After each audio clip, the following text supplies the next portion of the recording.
Շնորհավորում եմ բոլորիս մայիսի 1-ի արդի։ Առաջին աշխատանքս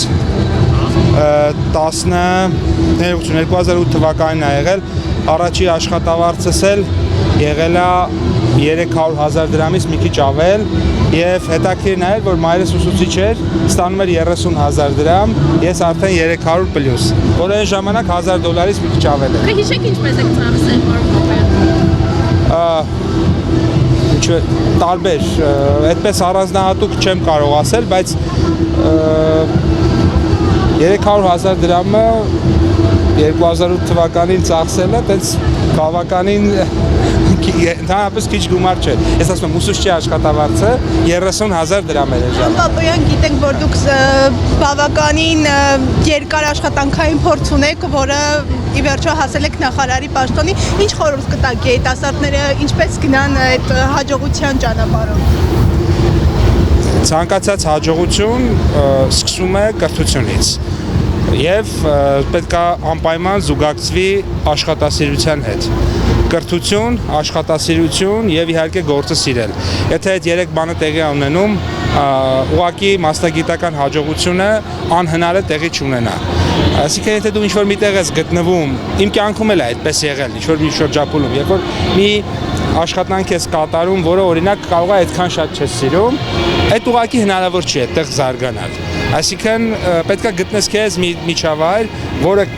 քեզ ինչ-որ բան սովորեցնում է, որին դու ինչ-որ բան տալիս ես, եւ այդ դեպքում ու դու հաճույքով ես անում ու քո համար օրինակ աշխատանքային օրը չի ավարտվում ժամը 6-ին։ Այսինքն դու անտը չես նայում ժամը 6-ը, գա օրինակ գնաս դու։ Այլ ավարտվում է այն ժամանակ, երբ որ դու համարում ես, որ ավարտվել է։ Այդ նման աշխատանքային միջավայրում հաջողության հասնելը շատ հեշտ եւ շատ արագ է լինում բոլոր մարդկանց մոտ իմ կարծիքով։ Պապոյան, այսօրվա միջոցառման հետ կապված փողոցի սկզբում Yandex ծառայություն մատուցող առաքիչներն էին, մենք հանդիպեցինք վարորդներին, նրանք ասացին, որ իրենք եւս ցանկություն ունեին մասնակցել այս միջոցառմանը, բայց ինչ-ինչ պատճառներով ինչ-որ բողոքներ ունեն, դրա արդյունքում հնարավորություն չեն ունեցել այսօրվա միջոցառմանը մասնակցելու։ Դուք օրինակ տեղյակ եք։ Տեղեկացված չեմ անկեղծ ինչի մասին է խոսքը։ Ես կարծում եմ այսօրը բոլոր աշխատող մարդկանց տոնն է եւ ոչ մեկ չի կարող որևէ սկզբունքով կամ որևէ կամայականությամբ որոշել, թե ով այստեղ պետք է լինի, ով պիտի տոնի, ով չի տոնի։ Ես ուրախ եմ այստեղ գտնվող բոլոր աշխատող մարդկանց համար, բոլոր մեր երկրի քաղաքացիների համար, տեսած զբոսաշրջիկներ էլ կային, հետաքրքիր էր ու կարծում եմ նման տոները շատ պիտի անենք, որովհետև երկրում մթնոլորտ են դրական իմաստով փոխում։ Ընդհանրապես որպես արդեն էկոնոմիկայի տեսանկյունից ասեմ, մթնոլորտը, տրամադրվածությունը ամենակարևոր բանն է հաջողության հասնելու համար եւ երկրում եւ նույնիսկ բիզնեսում։ Այսինքն եթե լավ տրամադրվածություն ունես ու նպատակամղված ես, հաջողության հասնելու շանսերը հաստատ բազմապատկվում են, քան եթե դա այդպեսին չի։ Այդ տեսանկյունից ես ուղղակի ուրախ եմ, որ երկրում նման միջոցառումներ շատ լինեն, թող մարդիկ միշտ շատ դրական տրամադրվածություն ունեն, որովհետև դա նաև օգնում է եւ աշխատանքի մեջ եւ կյանքում ընդհանրապես պոզիտիվը շատ կարեւոր նշանակություն ունի դրական զարգացումներ ապահովելու համար։ Պապոյան, արդյոք Հայաստանում այսօր աշխատողների իրավունքներն ամբողջությամբ կարողանում ենք ապահովել, չխախտել նրանց իրավունքները եւ դուք հաստատ դուք էլ շատ լսել եք, որ ինչ-որ մի տարիքային շեմից հետո մարդիկ ասում են աշխատանք չկա, որտեղ աշխատենք, աշխատանքային հայտարարությունները հիմնականում գրում են 30-ից հետո եւ այլն։ Ինչպես ստեղծել շատ աշխատատեղեր, որ զբաղված։ Տեսեք, մենք այդ ուղղությամբ աշխատում ենք։ Ես մի օրինակ ձեզ բերեմ։ Վերջին շաբաթվա ընթացքում վարչապետի հետ գնացել ենք երկու խոշոր ջերմոցային տնտեսություն, մեկը Սևանում, մյուսը Արթիկում։ Այդ ջերմոցային տնտեսություններում կառավարությունը մի քանի միլիարդ դրամ ամեն մեկում ներդրում է արել, որպեսզի դրանք կայանան։ Եվ ինչա, թվում է թե մի բիզնեսմեն, ով ջերմոցը ունի, միտեղ վարդ է արտադրում, միտեղ լոլիկ, միտեղ ուրեմն ելակ եւ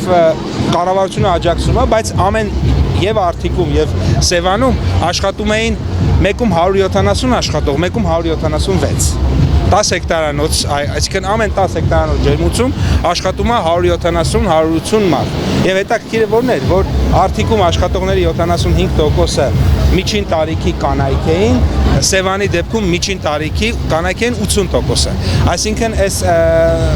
նկատի ունեմ մենք նաև մեր քաղաքականություններով անտեսանելի, որովհետև միշտ այս աշխատատեղի ու գործատեղի հետ առնչություն ունենում բանը, չէ՞, արտադրությունը, այ գործարանը, որովհետև մի գործարան լիներ, որտեղ 170 հոգի մարդ կաշխատեր, դրա մասին ամիսներով կարող էինք խոսել։ Երկու ջերմոցա, որտեղ իրար հետ աշխատում է 350 մարդ, բայց մենք դրա մասին շատ հաճախ հանրություններ չգիտեն, ընդ որում շատ նաև գենդերազգայուն, տարիքային առումով շատ զգայուն։ Այդ դա է պատճառը, որ մենք մեր քաղաքականությունները ուղղում ենք այն տեղերում, որտեղ որ տեսնում ենք, որ աշխատատեղերի ստեղծում ավելի դանդաղ է գնում։ Դա է պատճառը, որ Արթիկում, Սևանում, Կոտայքի մարզի տարբեր գյուղերում մենք աջակցում ենք, որպեսզի շատ ջերմոցային տեսություններ լինեն, որովհետև դրանք շատ լավ տեղ են միջին եւ բարձր տարիքի կանանց համար աշխատանք ունենալու եւ իմիջիայլոց աշխատավարձն էլ քիչ չի, 200,000 եւ ավել է։ Պարոն Բաբոյան, ինչպեսի Հայաստանում պետք է ապրենք, որպեսզի որոշակի հայացքներ ունենալու համար մարդիկ առանց աշխատանք չմնան, ինչպես օրինակ Սարդարապատի դպրոցի տնօրենը, Ծիծեռնակաբերդ թանգարանի հուշամալիրի տնօրենը։ Հայաստանում ցանկացած հայացքի համար երբեք մարդուն աշխատանքից չեն ազատում, եթե այդ հայացքները չեն հակասում երկրի պետական քաղաքականությանը, երկրի ազգային անվտանգությանը եւ խաղաղ Հայաստանում,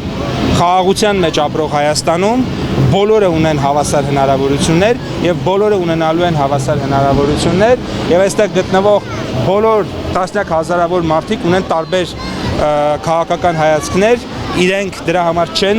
հետապնդվում, չեն հետապնդվելու, այդ թվում գործարար մեր շրջանակները, որովհետև խաղաղության եւ ժողովրդավարության, այն Հայաստանում, որտեղ կա խաղաղություն եւ ժողովրդավարություն, ուղղակի ձեր ասածը հնարավոր չի, եթե կրկնում եմ, պետական քաղաքականությանը եւ ազգային անվտանգությանը հակասող գործողություն որևէ քաղաքացի չի անում։ Շնորհակալ եմ։ Նկատել եք, որ ոլորտներում է հիմնական աշխատատեղերի պակասը, որտեղ պետք է լրացվի, որտեղ շատ քաղաքացիների հետ երբ զրուցում ենք, ասում են երիտասարդները սովորում են, բայց աշխատատեղ չկա, որ գնան աշխատեն, հիմնական ոլորտներն է, որ պակասում։ Տեսեք,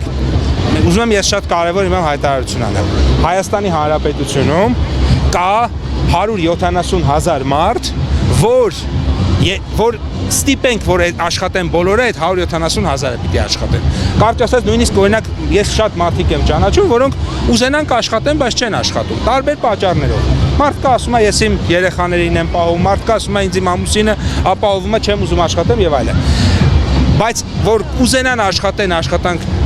աշխատատեղի հնարավորություն 170,000։ Նախկինում այդ թիվը շատ ավելի մեծ էր։ Մենք 288,500-ի աշխատատեղի հարցը ապահովել ենք, առաջիկա 5 տարում եւս 125,000-130,000 կապահովենք։ Սա մեր կարծիքով այն թիվն է, որը բերելու է ըստ էության նրան, որ գործազրկություններ չի լինելու, որտեղ այն մնացած հատվածը իրենք ուրեմն այն մարդիկ են, որոնք որ ըստ էության իմ կարծիքով նույնիսկ եթե աշխատանք լինի, իրենք չեն աշխատելու, որովհետև մարդիկ կան, որոնք որ նորմալ է, չեն ուզում աշխատել։ Սա բոլոր երկրներում էլ կա։ Հետևաբար դրանից ավել ցանկացած թիվը երկու բան կա։ Կամ սուտ է, այսինքն խափում են, որովհետև օրինակ չի կարա լինի, մենք հիմա 300,000 ստեղծել ենք, հաջորդ 5 տարում չենք ասում 300,000, որովհետև հնարավոր չի, ժողովուրդ ջան։ Կամ սուտ է, կամ չեն հասկանում, խափում են, այսինքն անգրագիտությունն է, եւ կա երրորդ տարբերակ, օրինակ այլ երկրներից ենթադրենք ասիական երկրներից բերել Հայաստան եւս 150-200,000 աշխատող։ Ես կարծում եմ դա էլ այս փուլում նպատակահարմար չի։ Եթե այս 3-ից դուրս ենք անում, ռեալը 120-125,000-ն է, որը մենք ապահովելու ենք եւ ձեր ասած մարդիկ եւս ունենալու են աշխատանք։ Շնորհակալ եմ։ Ինչ է։ Ես իմ բոլոր աշխատանքներն եմ սիրել, եւ եթե ինչ-որ մի փուլում չեմ սիրել, շատ արագ այդ աշխատանքից դուրս եմ եկել, որովհետեւ եթե ինչ-որ բան չես սիրում, որևէ աշխատանք չես սիրում, ապա A. չես կարող տալ այդ աշխատանքին այն ինչ-որ դու կարող ես, B. չես կարող ստանալ այդ աշխատանքից այն ինչ-որ ուզում ես ստանաս կամ ճիշտ է որ ստանաս, իսկն գիտելիք կրթություն, եւ ընդհանրապես աշխատանքը այդ պարագայում դառնում է բեռ։ Իմ համար աշխատանքը դա հաճելի միջավայր է։ Ես օրինակ երբ որ ժամը 10-ին գնում եմ աշխատանքից տուն, հոգնած չեմ 1, B. երբեք օրինակ չեմ իմանում, երբ եկավ 5:30, երբ եկավ 6-ը, երբ եկավ 6:30, այսինքն այնպես չի որ ես 6-նա ուզում եմ գնամ չեմ կարողանում գնամ, որովհետեւ շատ աշխատանք կա։ Ես սիրում եմ իմ աշխատանքը, մնում եմ անում եմ իմ աշխատանքը եւ այն փուլում, երբ որ համարում եմ, որ այլևս այդ օրը այլևս իմ աշխատանքը էֆեկտիվ չի եւ անիմաստ է մնալ աշխատավայրում, նոր գնում եմ։ Բավական ես մի քիչ ուշացա կներեք, էլի մի քանի հարց սրա այս միջոցառման հետ կապված է։ Կարելի է մի հարց տամ ու գնամ գուցե կրկնվել հարցերը։ Դե ով է կազմակերպել, որտեղ ինչքան ասում եմ քաղաքապետարանը չէ, բայց հայտնի բրենդներն են ներկայացնում իրենց։ Դե եկացած չեմ, ես ճիշտ ասած մամուլից իմացել եմ, որ շատ լավ միջոցառում կա, եկել եմ աղջկաս հետ այստեղ օրս վայելելու ու անկեղծ, եթե թույլ տաք, ես կուզեմ մի քիչ քայլեմ։ Եմ մի բան էլի ասեմ, այստեղ տարբեր Armenia Wine, Fly One բոլորը ներկա են իրենց staff-ով։ Այսինքն մարդիկ այսօր կարող են հանգստանալ իրենց կամքով գնալ այնտեղ որտեղ ուզում են, բայց չեմ ասում ստիպված, չէ, ասում են ոչ ստիպված չենք, բայց մեկ մարդու պես եկել են։ Սա աշխատողի իրավունքների խախտում չէ, թեկուզ անուղղակիորեն։ Եթե ստիպված են եկել, այո, եթե ստիպված չեն եկել, ոչ։ Հիմա ինձ ոչ մեկ չի բերել այստեղ զորով։ Հիմա ուզենամ կպտտվեմ կգնամ մեր տուն։ Հետևաբար սա իմ որպես ես աշխատող եմ։ Իմ աշխատանքային իրավունքները խախտվել է։ Չէ։ Եթե ինձ ստիպեին, որ ես գայի, կլիներ այդպես։ Բոլորը գալիս են այստեղ կասկածներ չեն կարող լինել, որ դե եթե մեկը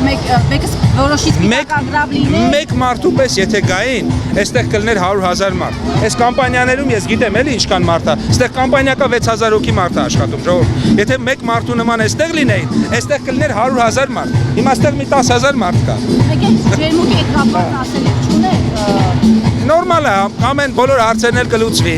Այդպիսի հարցեր են կլուծել։ Քաղաքական ենթատեքստ տեսնում եք։ Չկա, չեմ տեսնում, կլուծենք։ Այսինքն անորակ է։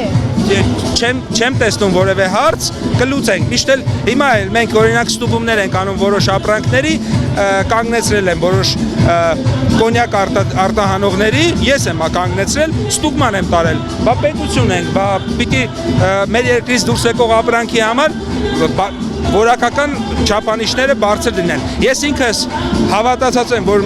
որ ջերմուկը